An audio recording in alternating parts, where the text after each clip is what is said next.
Muy buenas noches. En Tertulia brinda un sentido homenaje póstumo al maestro Javier Villarreal Lozano, coahuilense que amó a su estado natal y a México. Tenemos el privilegio de contar con una de sus últimas conversaciones sobre historia, su pasión de vida. Javier Villarreal, periodista, maestro, hizo del estudio y la divulgación de la historia un generoso puente de talento e inteligencia que transitó con sus numerosos alumnos que lo recuerdan agradecidos y atesoran su legado. Javier Villarreal nos invita en esta conversación de amigos a hacer un recorrido por las diversas versiones que los historiadores nos han ofrecido sobre un personaje clave de México, Venustiano Carranza. A nombre del Comité Ejecutivo Nacional del PRI, a través de la Secretaría de Cultura y del Comité Directivo Estatal de Coahuila y su Secretaría de Cultura, les damos la más cordial bienvenida a En Tertulia, un espacio abierto para el conocimiento, la cultura, la reflexión histórica y las ideas. En esta emisión dedicada a la memoria de Javier Villarreal Lozano, ser humano entrañable que permanecerá con nosotros para siempre en su obra, que enriquece el patrimonio cultural de México. Que disfruten la conversación. La bibliografía sobre Venustiano Carranza resulta muy contrastante porque hay por diferentes etapas. La primera de ellas es de los contemporáneos. Los contemporáneos como Juan Barragán, como Alfredo Greseda, como Isidro Fabela, por supuesto don Luis Cabrera, escriben mucho acerca de don Venustiano, de la revolución constitucionalista, etcétera, etcétera, etcétera. Y nos dan una idea de cómo era el primer jefe del ejército constitucionalista, con algunas descripciones personales muy interesantes, como la que nos hace Isidro Fabela en su libro Semblanza de Carranza, que me voy a permitir leer. Físicamente, dice don Isidro Fabela, don Venustiano era corpulento y vigoroso, ancho de espaldas, fuerte de tórax, de rostro blanco y barbudo, no dice barbado, dice barbudo. Carranza, este es un importante porque es un retrato, digamos, psicológico y moral del personaje. Carranza reunía en su persona y moral e intelectual eminentes cualidades. Era honrado, era lo que se llama un hombre de juicio, de una inteligencia sagaz, pero no vivaz, que le hacía ver las cosas y los hombres con nitidez. Entonces, esta abundante bibliografía tan interesante sobre el de Cuatro Ciénegas, nuestro paisano de Cuatro Ciénegas, se interrumpe a la muerte precisamente de don Venustiano. En 1920, en mayo de 20, cuando es asesinado en Tlaxcalantongo. Esta interrupción de la bibliografía positiva, podríamos llamar, sobre Carranza, hay mucha negativa, se entiende fácilmente porque los autores intelectuales del asesinato de don Venustiano fueron los sonorenses. los aguaprietistas,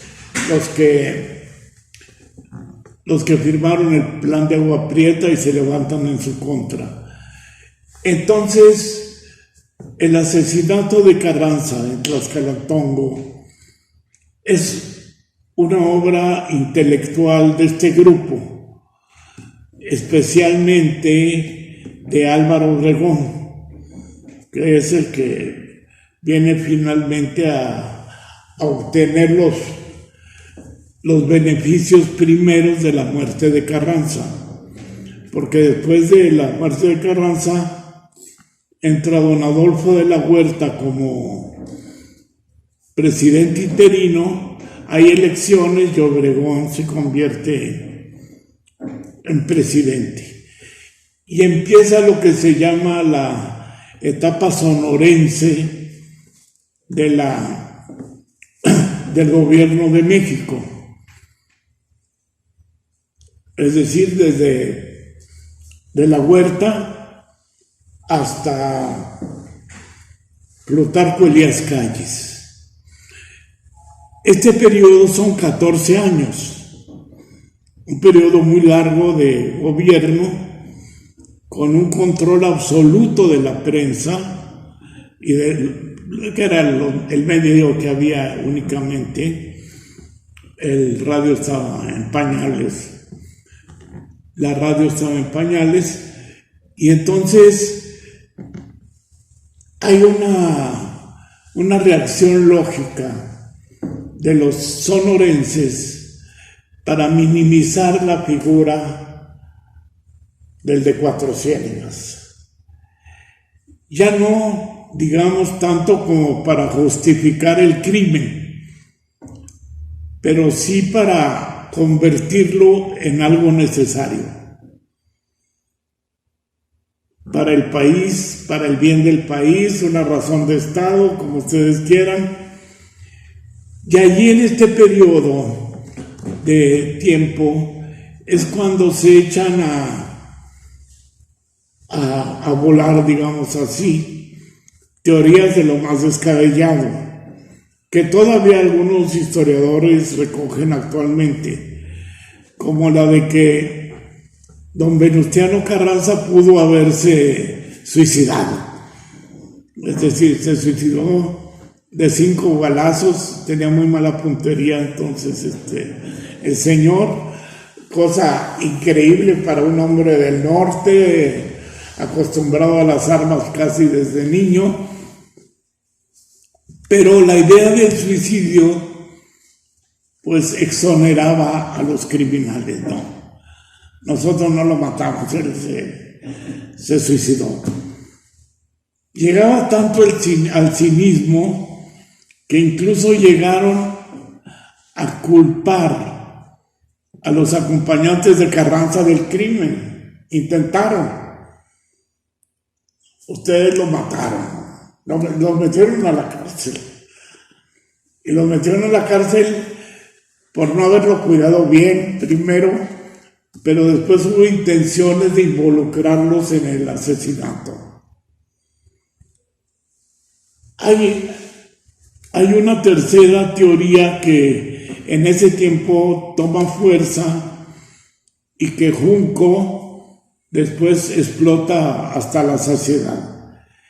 Don Venustiano, que en realidad tuvo muchas fricciones con el presidente Madero, estaba preparando una rebelión en contra de Madero, porque a fines de 13, él invita a un grupo de gobernadores a una cacería aquí en la Sierra de Arteaga, en Ciénega del Toro. De ahí se toman la idea de que don Venustiano lo que quería era juntar gobernadores para alzarse contra Madero.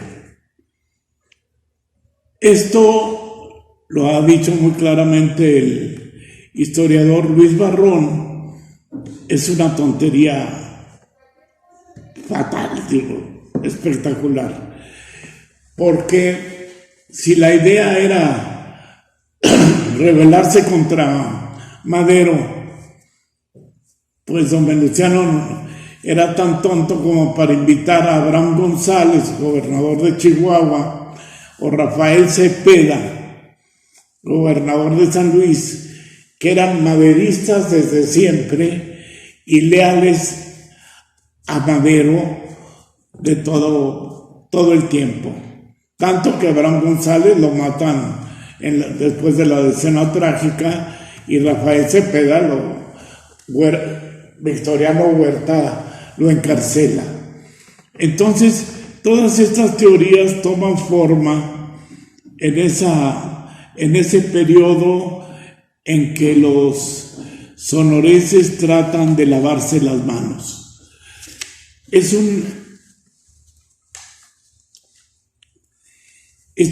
son unas versiones que no se sostienen históricamente, por supuesto, pero que se entienden o se explican en razón del deseo de los asesinos intelectuales, indudablemente, de don Venustiano, de limpiarse las manos. Entonces, 14 años son muchos años, ¿no?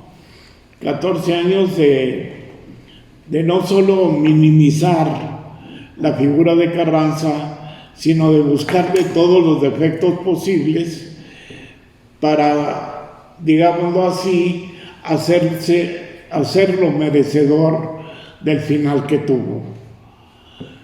Hay que recordar que Carranza es el único mandatario mexicano que ha muerto en el poder.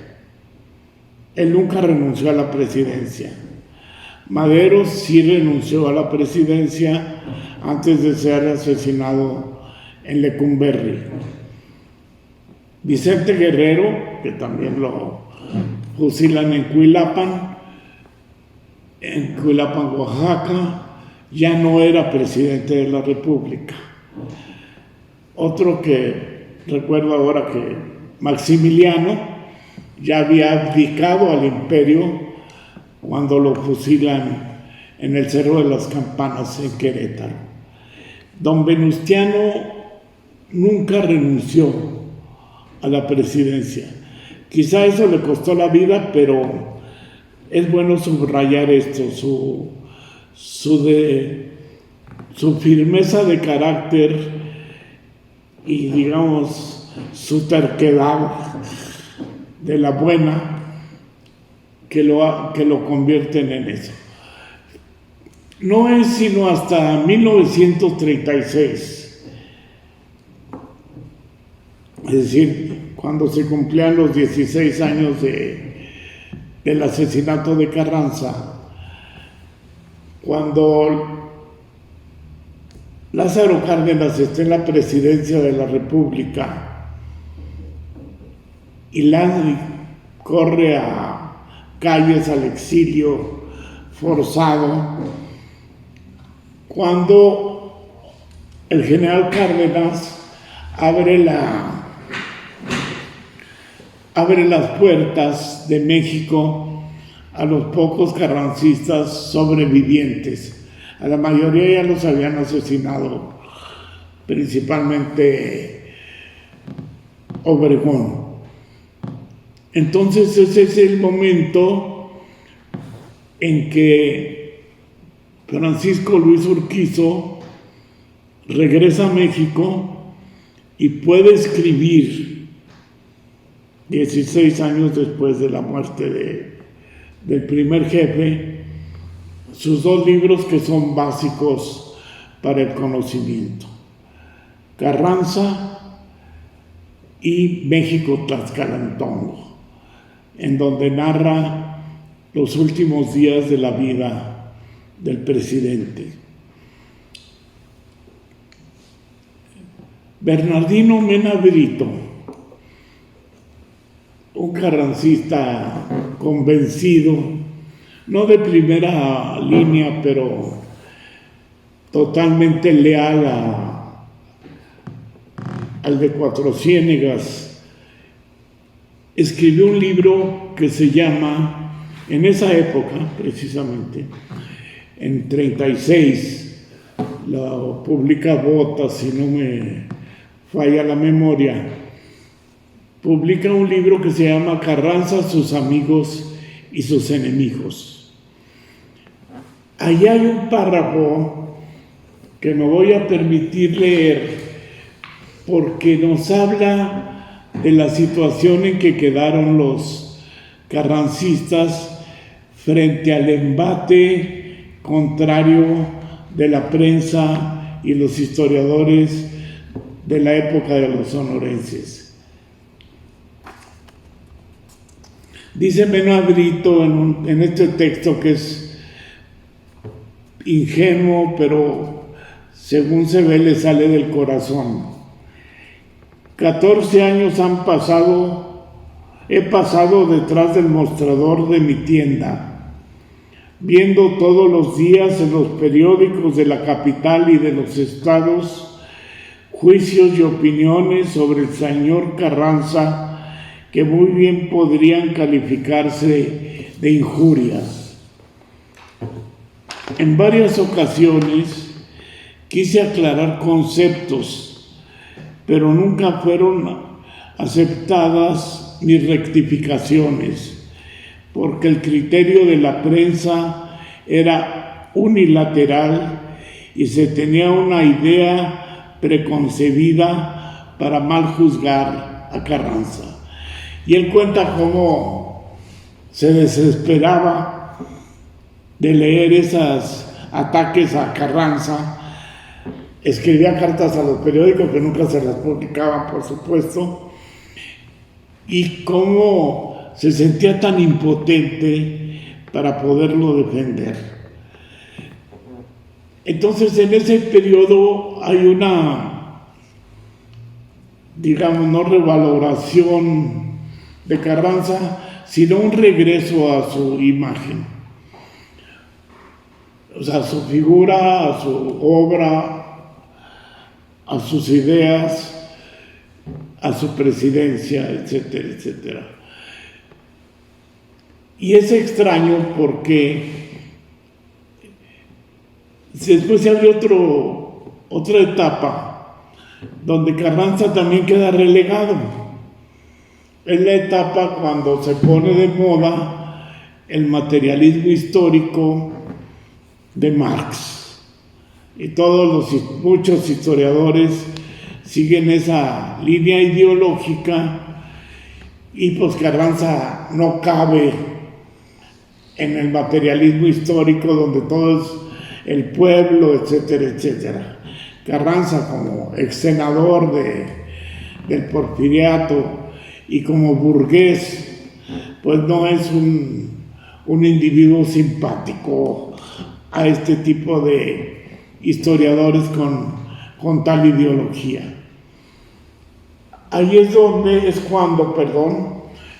cuando empiezan a elevarse, a darle lustre a las figuras de Villa y de Zapata. Es decir, los verdaderos autores de la Revolución Popular. Entonces, en esa etapa, pues también don Venustiano no cabe y queda mal parado. Sin embargo, pasado el tiempo, extrañamente, dos norteamericanos, tienen que ser norteamericanos, Douglas Richmond y Charles Cumberland, se ocupan de Carranza. Es una verdadera novedad allá en los años 70, estos dos libros que son básicos sobre Carranza y sobre el gobierno constitucionalista, la etapa constitucionalista de Cumberland. Sin embargo, la fascinación por Villa y por Zapata continúa. Es lógico, Villa y Zapata están nimbados así de la leyenda, del mito, etcétera, etcétera. Zapata es parte de ese México profundo, permanentemente explotado, etcétera, que busca la tierra. Y Villa, pues Villa es un personaje que sabía hacerse muy bien la publicidad, que el guerrillero salido del pueblo, que forma un ejército poderosísimo, comete barbaridad y media como la muerte de más de 60 soldaderas carrancistas, pero se fijan en digamos así, en el imaginario popular con más fuerza que un político y un estadista como lo fue don Venustiano. Don Venustiano no tiene una leyenda atrás. Don Venustiano tiene una indudable obra que va a perdurar y que perdura todavía en la Constitución de 1917. Pero pues ya sabemos que los políticos no son así gente muy fascinante para el sentir popular. Nos cae más, nos importa más o es más popular Robin Hood que la reina Victoria de Inglaterra, a pesar de que la reina Victoria es la que construye el imperio británico. Y Robin Hood, una figura legendaria que roba a los ricos para dárselo a los pobres. Decía un amigo mío que hacía esto porque un día robó a un pobre y vio que no era negocio. Entonces se dedicó mejor a los ricos porque los pobres no tenían mucho que robarles. Entonces, esto pesa en contra de la imagen historiográfica de Carranza. Sin embargo, en los últimos años ha habido un despunte importante de investigadores que se han dedicado a nuestro compatriota coahuilense. Está Javier García Diego, que ha hecho una obra extensísima y es un carranzólogo reputado internacionalmente. Está Luis Barrón, está Josefina Moguel, está incluso últimamente Felipe Ávila, que aunque es especialista en Zapata, ahora acaba de publicar hace un par de meses, un mes, una biografía de Carranza. Como que hay una tendencia que esperamos que perdure y se fortalezca de voltear más a verlo a los constructores que a los destructores de la Revolución Mexicana. Es decir, voltear más hacia Carranza que hacia Villa o que a Zapata. Incluso la mejor biografía de Zapata, que es la de John Womack, pues ya lo señala como un líder puramente regional que no tuvo repercusiones importantes como revolucionario, aunque sus ideas, ese es el genio de don Venustiano y los constituyentes de 1917, de haber recogido de todos los grupos a veces contrarios unos de otros, haber recogido las ideas y los ideales de cada grupo, haber recogido el concepto de el reparto agrario de Zapata, haber recogido las teorías obreristas, sindicalistas de los Flores Magón, en fin, de hacer un conjunto de ideas de los más diferentes grupos para construir la Constitución de 1917, que es toda la que todavía nos rige y que indudablemente debemos a don Venustiano Carranza. Esperemos que su imagen, su obra, lo que nos ha legado, siga siendo un acicate para los investigadores y que se ahonde en algunos aspectos de estas facetas de su personalidad y de su biografía.